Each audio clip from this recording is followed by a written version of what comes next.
against the most esteemed scholars in the world, and quite frankly, I don't think you match up, and I'm not willing to have that debate because it's a dishonest debate. What's a Christ? In my opinion. Okay. No, I know where you're going with that.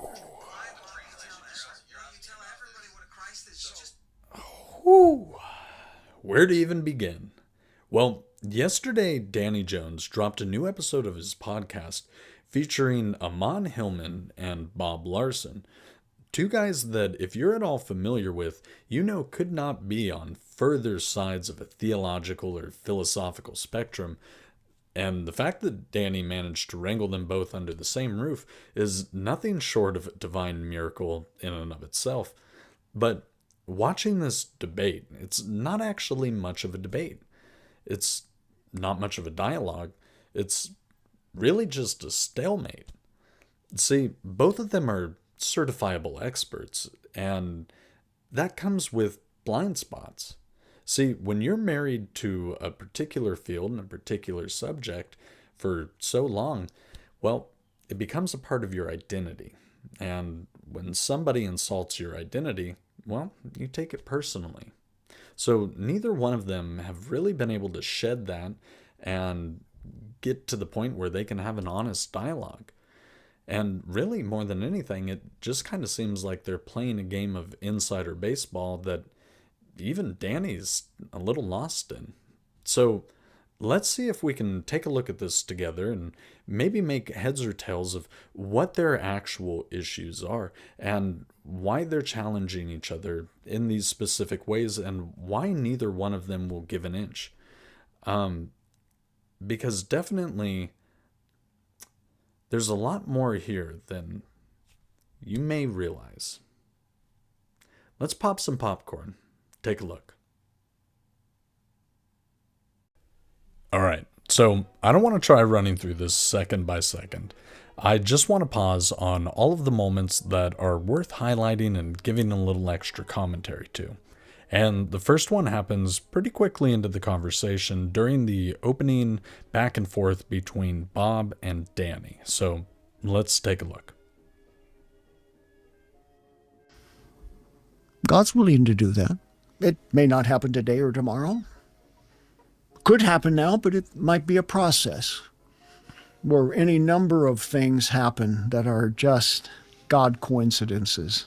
And my skepticism comes in where people like you and you and people like you say these things that sound good, right? But all this stuff is coming from texts, and I don't know how to read the texts. And everybody says the texts say something different. Not everybody says that. Certain individuals may say. This is a very important issue, and I'm glad Danny brought it up so quickly into the exchange, because it can be very hard to tell who we can actually trust. You've got the Zachariah Sitchins of the world and the Irving Finkels of the world. And there is a big difference between one's translation and the other. So it can be very overwhelming. But fortunately, it's 2025. We have thousands of years of scholars translating these lost and archaic and dead languages into other common, more readable ones. And the internet puts it all available right at your fingertips. So with a minimal amount of digging, there's no excuse for ignorance, and there's no excuse not to be fact-checking both academics and theorists alike. We know that pedigree can and has been misused to gain people's trust. So it's important that we use the tools available to us to keep everybody honest out there. And not to mention, we have AI now, something we didn't even have in our tool belt 10 years ago. So between digging by hand and using AI to help make sure what you've found is correct, there's no excuse for stupidity. Next, Danny asks what holy water is actually comprised of, and this one's worth noting for later. What's in that water? Nothing. How do you make it? By prayer. There's no chemicals in there? No. Baptismal water is simply a symbolic representation of dying to self and living to Christ. If you weren't already aware, Bob points out that holy water isn't actually any sort of special concoction. It's just water that has been prayed over and blessed. And its importance is strictly symbolic, okay? It's dying to self and living to Christ.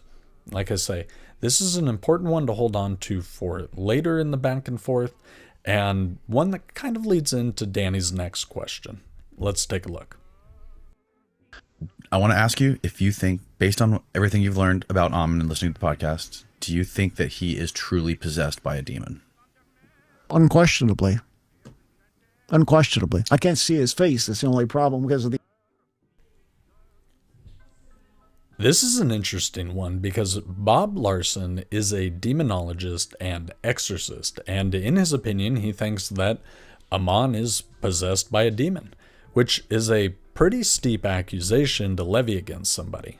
So as we watch the rest of the debate, let's see if any evidence presents itself. But whether or not you believe in that sort of thing, consider this.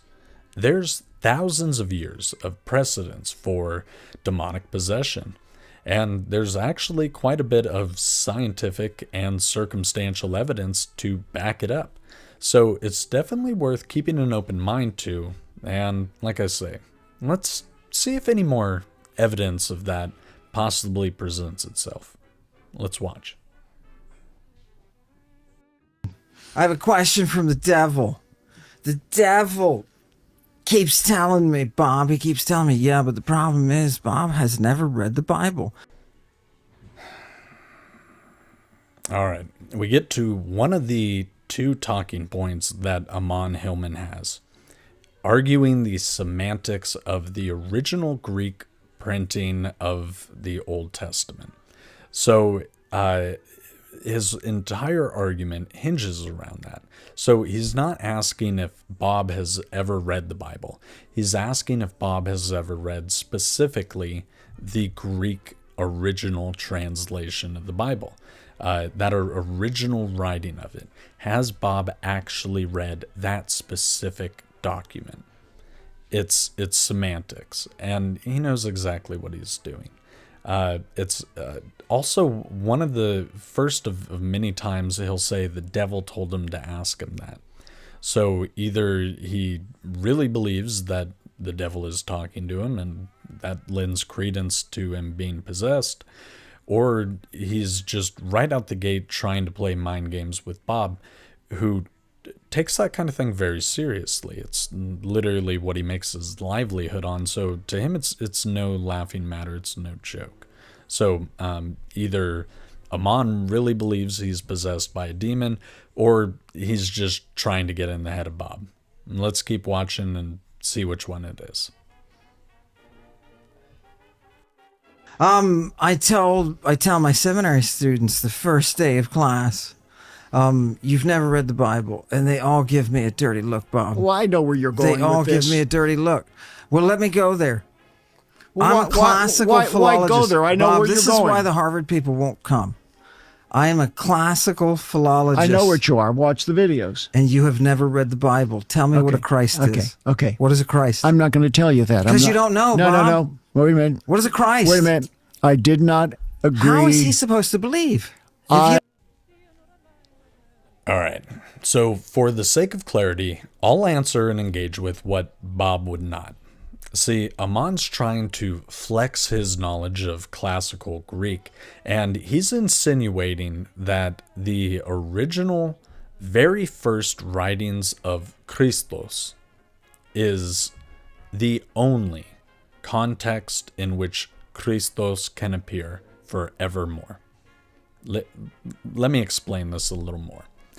Christos is where we get the ceremony christening, where an individual is given their Christian name and then anointed with oils and various substances.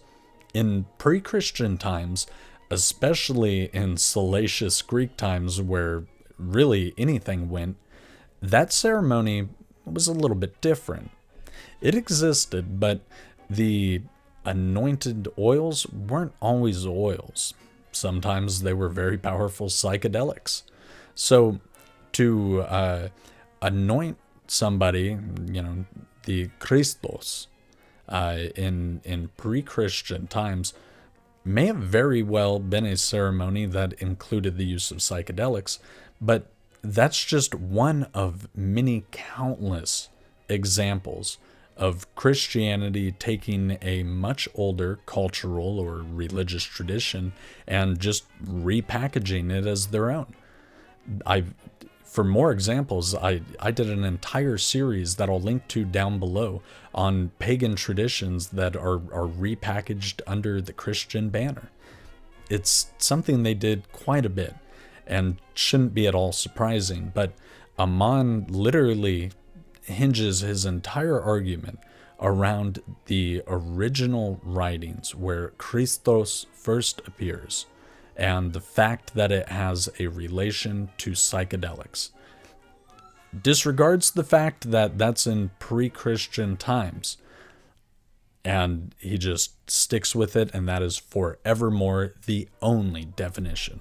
So that's what's going on there. Let's keep going. Yes, definitely. That's a great, wonderful idea. If I were demon possessed, Bob, but I'm not demon possessed, and I don't need your spiritual help.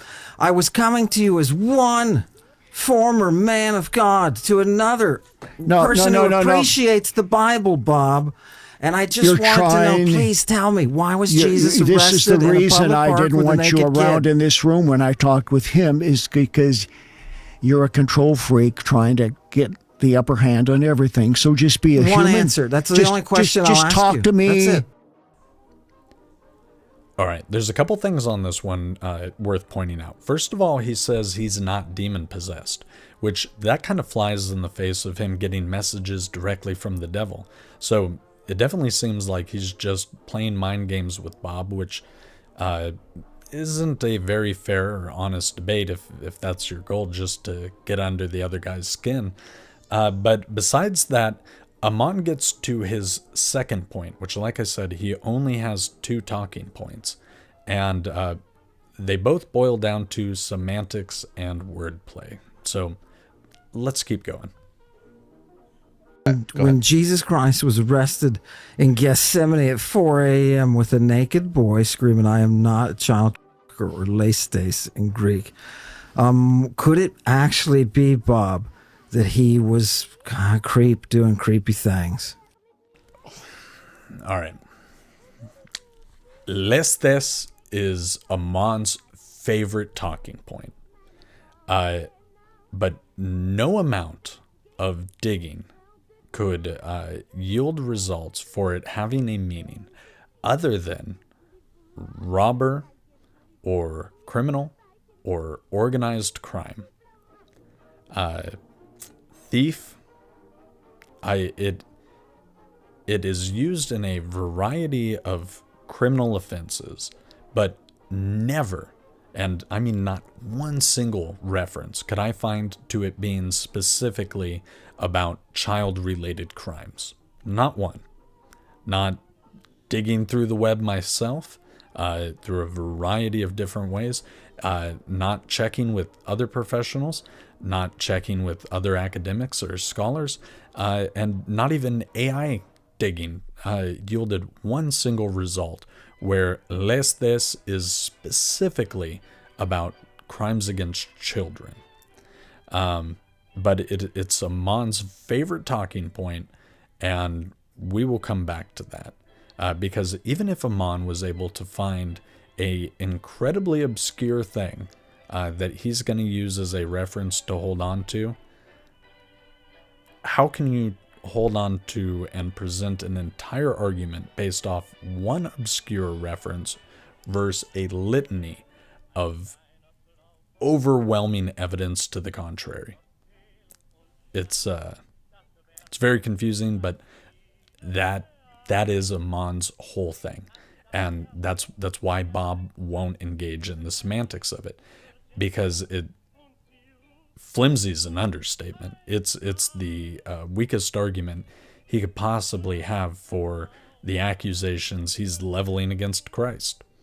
But let's continue on.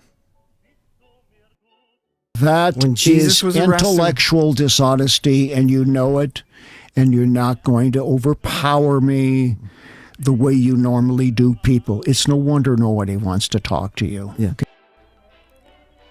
Okay, well, Bob calls a spade here and points out it is intellectual dishonesty. But I kind of fault Bob for not actually explaining why it's intellectual dishonesty.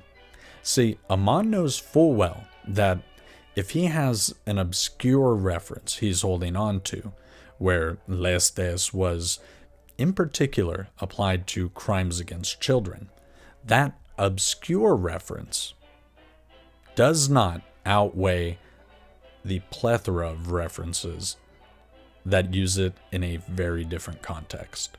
Ammon knows that, but he uses his pedigree to insinuate that, well, because he can read ancient and classical Greek that very few people can, he's found references to it being used in a different context, so that context must be the only context.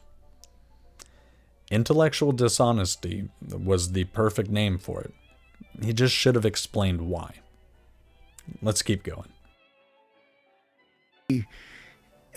You honestly don't possess the intellectual latitude to move outside of a predetermined frame of reference where you can beat your drum, and I'm not going to buy into that, okay? Okay, so Ammon is in total and complete denial about any other linguistic or historical context for that word. He is willing to completely deny all other context in favor of his own, and like a broken record just keeps skipping back to that same point, the same context he's found the word used in. It's just a game of semantics to him. Wow. Let's keep going. What we have here is you against the world, you against 2,000 years of church history, you against the most esteemed scholars in the world, and quite frankly, I don't think you match up, and I'm not willing to have that debate because it's a dishonest debate. What's a crime? That was really well done, and honestly the closest Bob gets to making his point widely accessible for the entire audience. So, Bob, well played, good sir. Well played. Ammon told me, and 2 million people on my podcast, most of which believe what he is saying, because we have no way of discerning whether he's lying or not. We have no way of finding out reading these texts. But the way Ammon described it to us, and there's millions of views on this stuff, that the word Christ in ancient Greek, the first time the word Christ was ever used in the history of humanity was for somebody that was using drugs. Going back to the intellectual dishonesty thing here, he's, again, just insisting that his one single obscure finding of the word in that manner is the only context.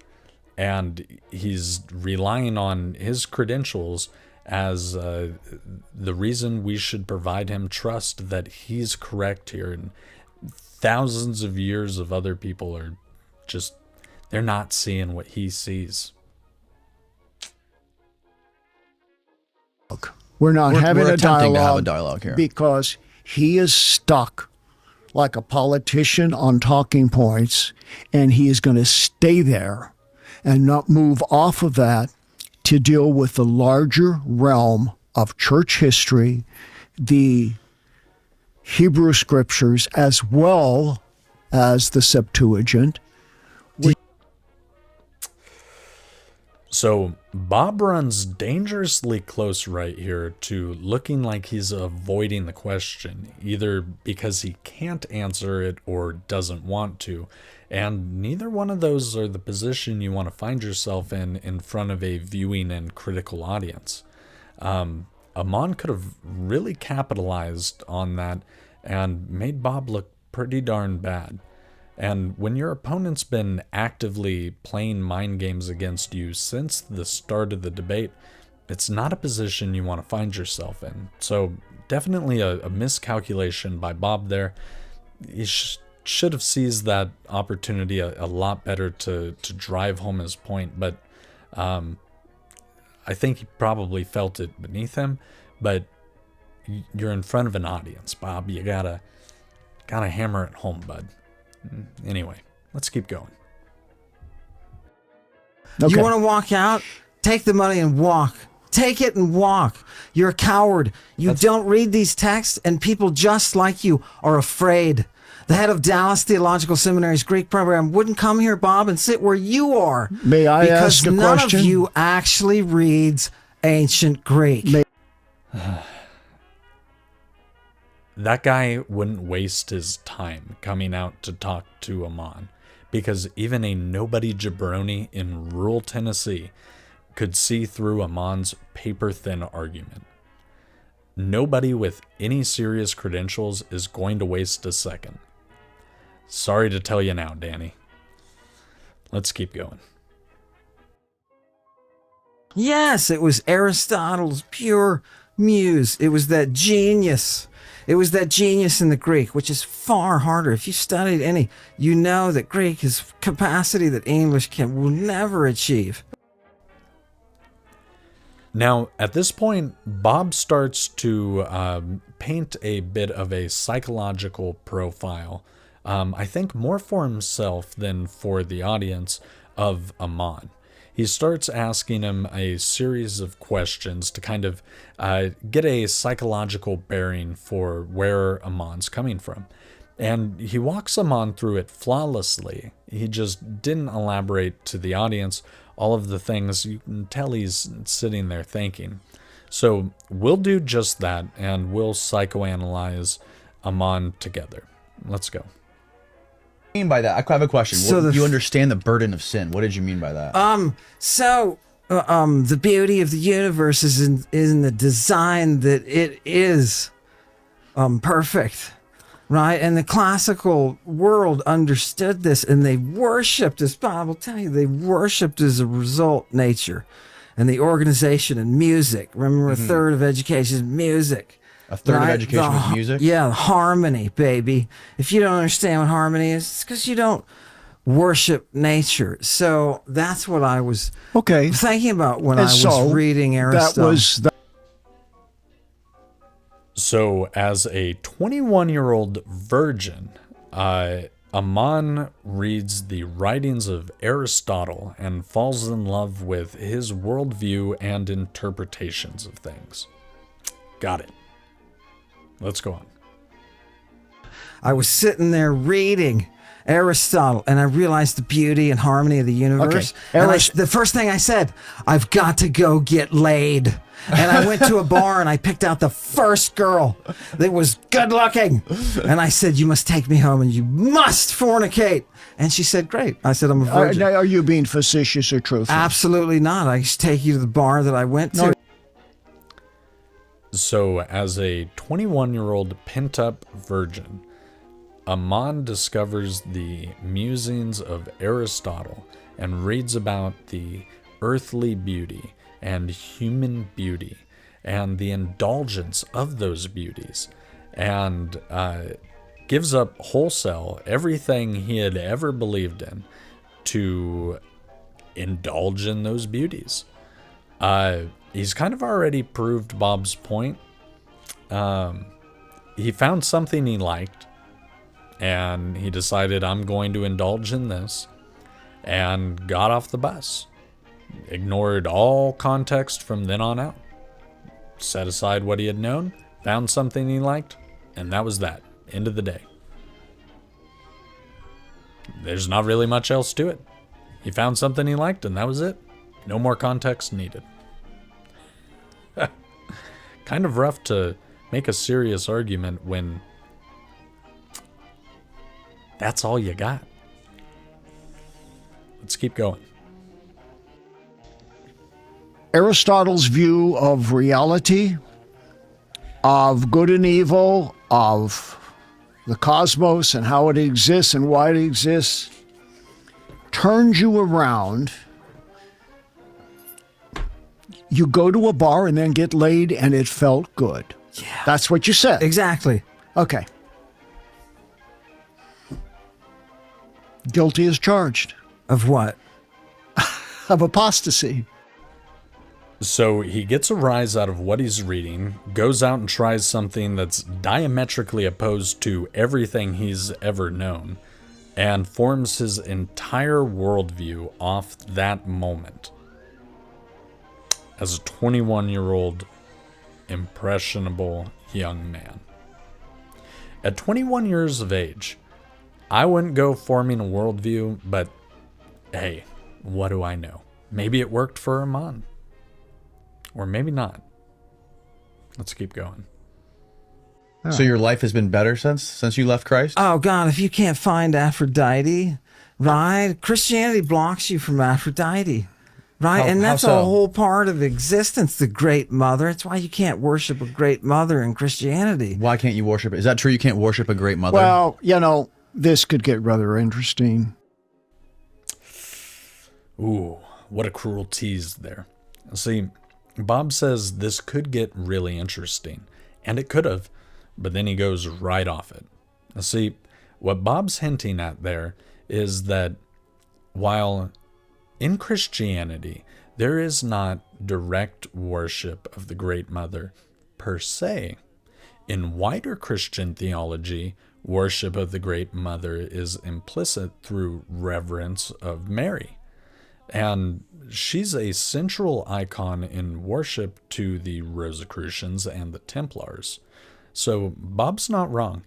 It could have gotten very interesting, but they moved along. That's all right. We will too.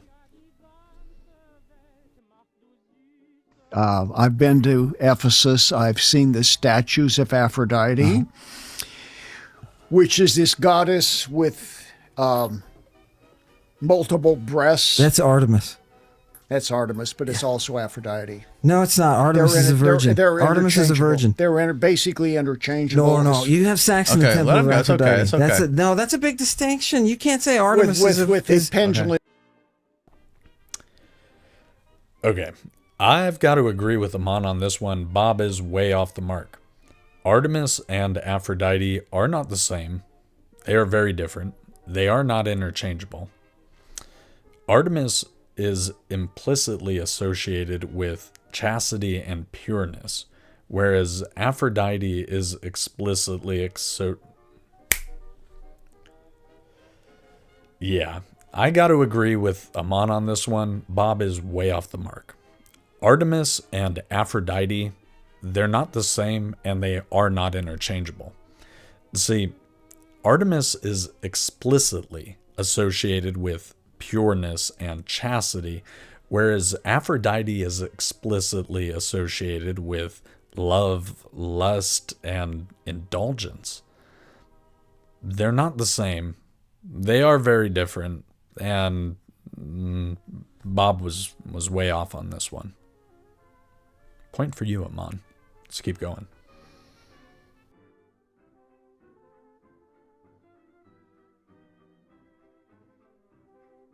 Almost all of it, the Greeks were highly sexualized. Yes. Right. And yeah, I think he made that pretty clear. This is what they did, and this is what the culture was based on, and then this is what he bought into. So this part of the conversation has been helpful to me to understand, but...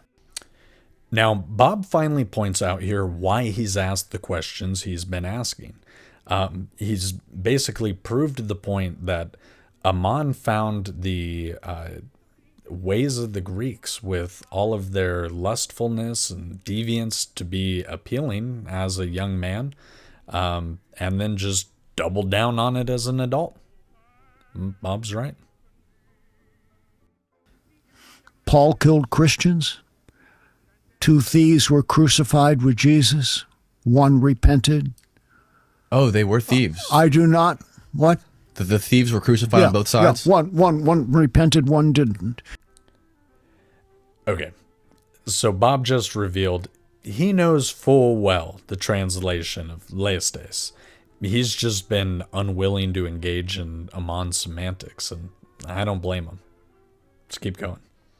Thieves. It doesn't say they're thieves, Bob. It says they're child. But you worthy of death right now, according to Roman law.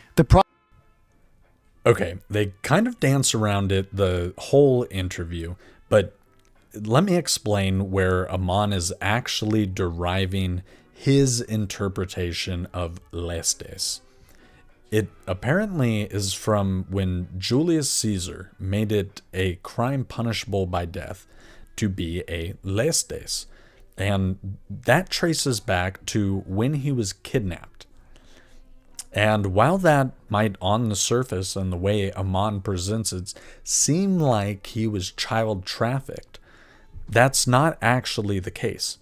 And this is one of those ways that Ammon is intellectually dishonest. See, Julius Caesar was kidnapped not as a kid, as a 25-year-old young man. And yes, it was by pirates. Organized crime. Lestas. So, just one of the many ways that Ammon knows better, but uses, well, I can read original translations, so trust me, to insinuate that, well, Julius Caesar was kidnapped, and he called them Lestas, so Jesus saying, I'm not a Lestas. I'm not a criminal. I'm not a thief. Ammon knows full well what it means. But this is his shtick. Let's keep going. So when you see Jesus saying, being caught in this scene in the Bible in the public park with the kid, and he goes, I'm not a Lestas. I'm not a Lestas. And then 8 hours later, he's crucified, which is what happens to people who are kidnapping children. That's the gospel according to Ammon. No. He was accused of being a thief and in the presence of thieves, and when accused of things, he acted in exactly the manner you would think he would if pleading not guilty. Nothing about that's strange, but again, Ammon chooses to cling to another context to imply this context and reframe an entire biblical narrative and thousands of years of history and scholars and interpretations and contextual clues to go with his reference. And that's exactly why Bob keeps calling it the sermon according to Ammon, because that's exactly what it is. It's the view only of Ammon. Let's keep going. He did to Dallas. And there wouldn't I want to take that to an unbiased source? Because by definition, somebody who's in a seminary is going to be biased. You're taking this from a biased source. I agree. So but I have. They're all going to be. Everybody's biased. I'd ask people.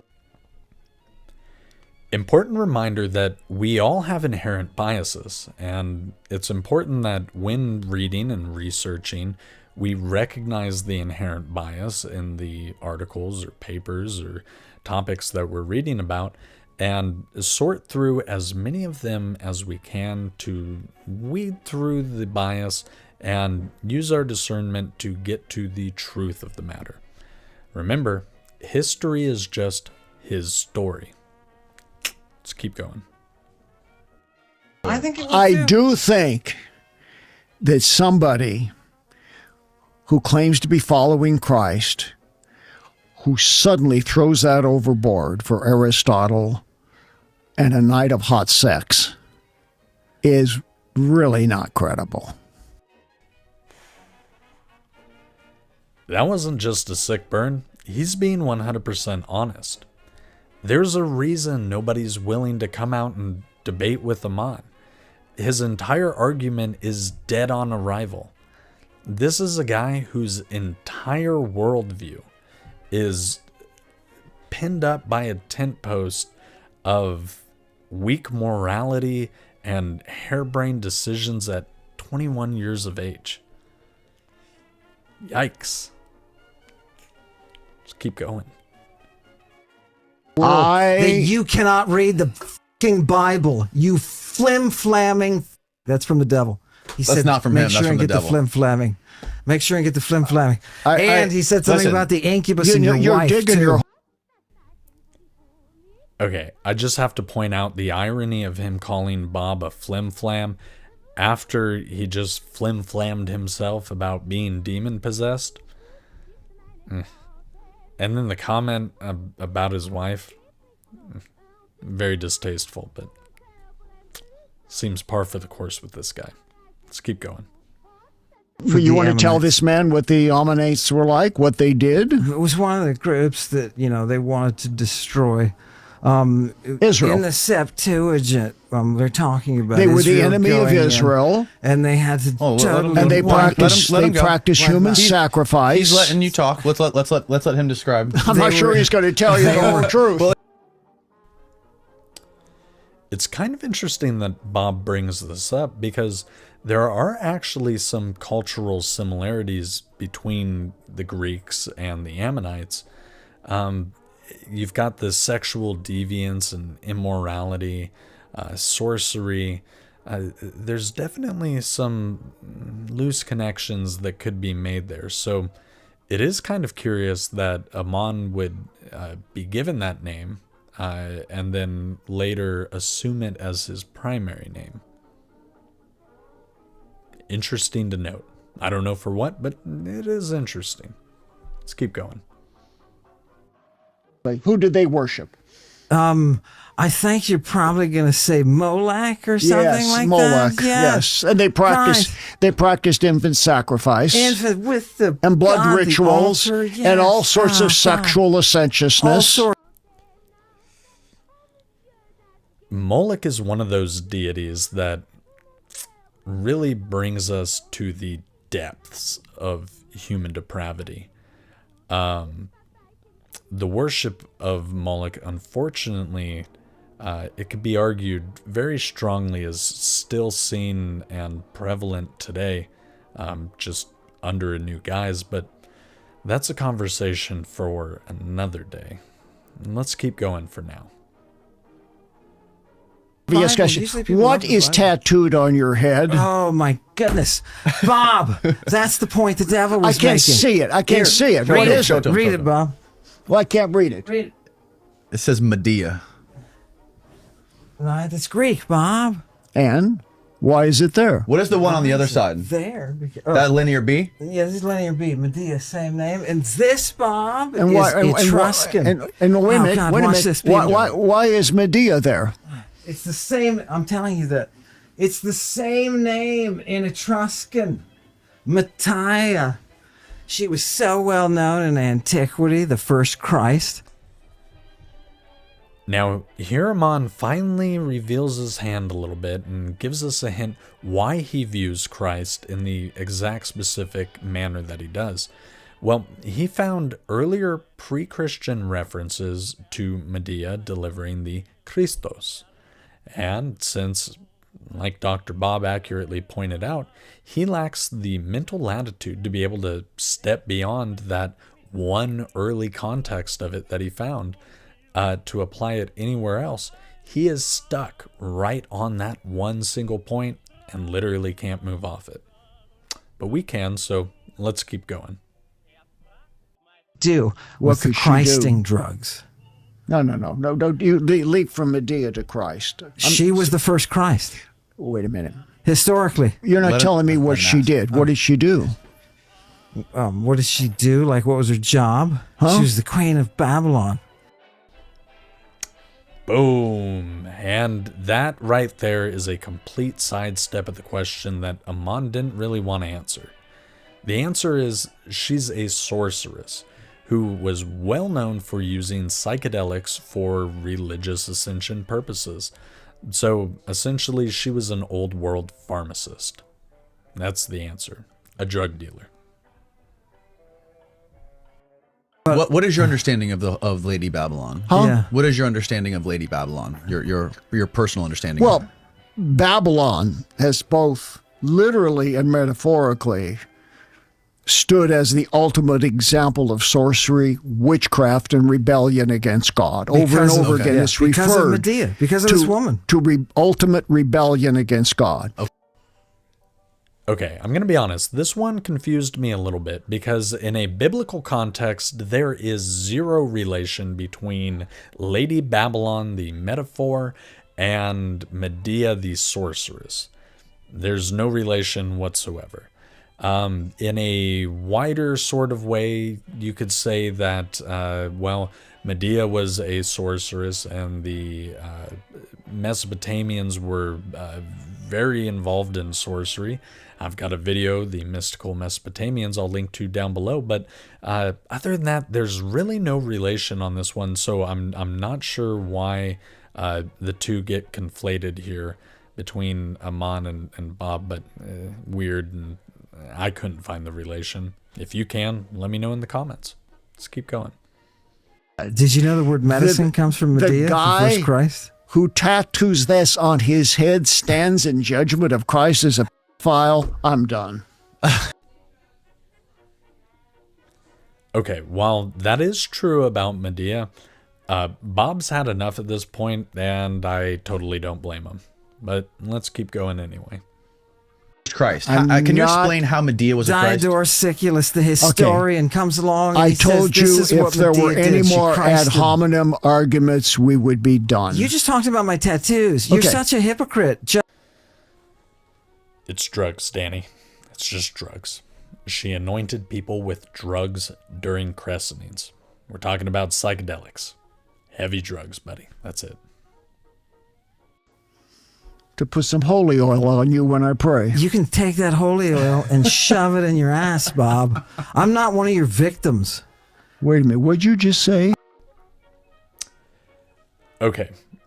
Now, that was a pretty interesting reaction to have over water that's just been blessed. Physically, it's not going to do anything to Ammon more than being prayed over. But symbolically, it could be devastating to a demon. So if there was any evidence in this entire debate for Bob's earlier assertion that Ammon is demonically possessed, well, I would say that right there was the one instance of it appearing. So maybe so. I don't know. You be the judge. Let me know down below. What do you think? Is he possessed? Either way, his reaction was a bit much for Bob and a red line he wasn't going to cross anymore. And honestly, Bob has the patience of a saint. Good on him. You go live the rest of your life knowing the devil got the best over you. I think this audience sees clearly what has happened here, and your The audience will reframing judge. of it They is will. not, They do. it's not They going do. to work. You're exactly I right. will let the audience You're be the exactly right. judge. Well, all in all, I'm not sure Bob knocked it out of the park the way that he could have. At multiple points in the debate, he could have absolutely hamstringed Ammon's 2 talking points and just laid out, like I have in this video, why he's so full of shit and how none of those talking points really hold any water. It would have been pretty simple for him to just quantify those reasons and explain to the wider viewing audience exactly what Ammon is up to here.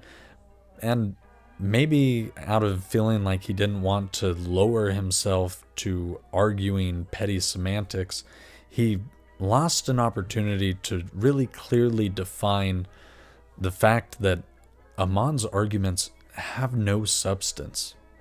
See, Ammon himself freely admits that Greek is an incredibly robust language, far more complex than English or any other language that has translated the Bible. So for him to confine his entire argument, an entire worldview, to an obscure linguistic reference. It's dishonest and borders on malicious. See, intellectual dishonesty has been applied to him multiple times already, but I don't think that's nearly enough. He's outright lying, and there's no way he's not aware of that. So, I don't know. Could have been better, but I would say Bob definitely still hammered it home. So, what do you think? Did the devil win the day, or did God deliver a powerful KO? See, if you ask me, I think this is an excellent case of knowledge is power, and absolute power corrupts absolutely. And we know that the folly of man is pride, and power leads to pride.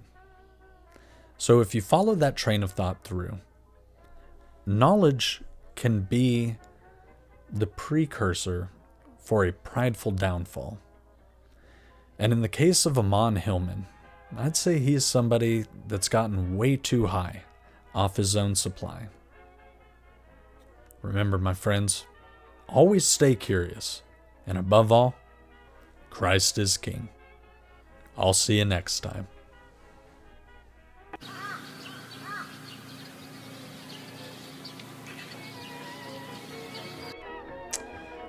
Well, my friends, what's your take on all of this? I would love to know in the comments down below.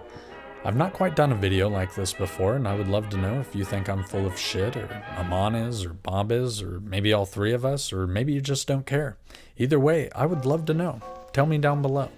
And if you enjoy this and other content about ancient history, make sure you like, subscribe, and follow along, because I produce stuff as much as I'm able to.